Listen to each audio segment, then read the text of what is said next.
Most of us know about the importance of vaccinating babies and children, but we don't give much thought to preventing disease by vaccinating other age groups, including teenagers, parents and grandparents.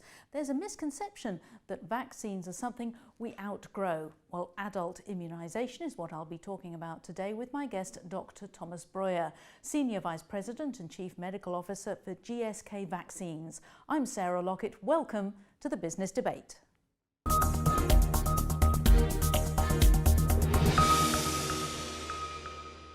Thomas, Dr. Breuer, welcome to the London Stock Exchange studios. Thank you, nice to be here.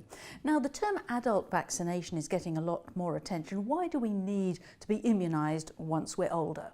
Let me put this in perspective. In the US, the Centers for Disease Control estimates that more people die from vaccine-preventable diseases than from other diseases like HIV/AIDS, breast cancer or car accidents. What I like to get across is that infectious diseases really are a threat and vaccines should be used at all ages. And if we talk about the economic impact that these diseases can have on economies around the world, how big is it?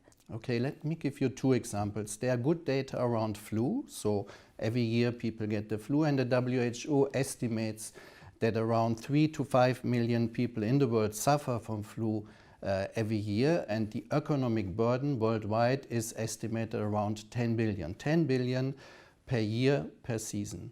Another example is zoster or shingles, a disease which impacts the elderly. Again, tens of millions of people suffer from this every year. In the US alone, the economic burden is in the range between 300 and 500 million each year to treat actually people who suffer from shingles.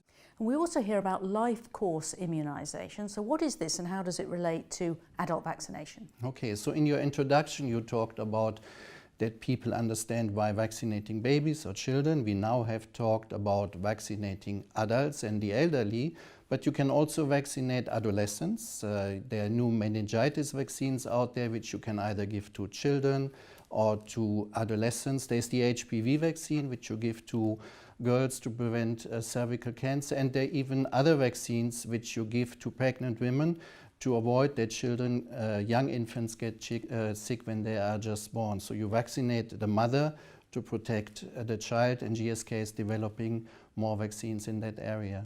Now, someone cynical could say that you're just trying to sell more products. Is that correct?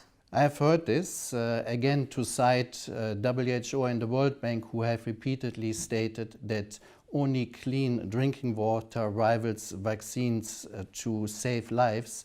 I think why wouldn't we make the vaccine tool available to all ages? There is no reason that we should only use vaccines in children.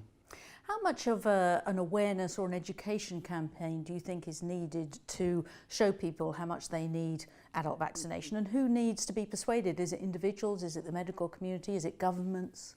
I think it's all the above, and obviously different things have to be used.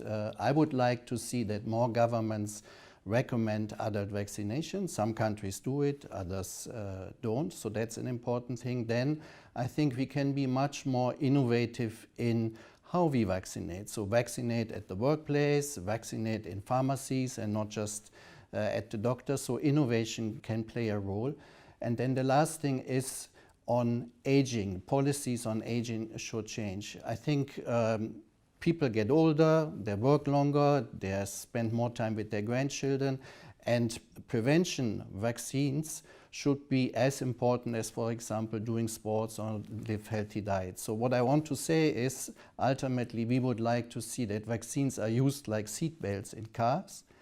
You know, you can wear it, you cannot wear it, but why take the risk? Very good note to end on. Well, Thomas, thank you very much. My pleasure, thank you. And join us next time when we'll be talking about the latest innovations in fintech and in human capital. Bye-bye for now.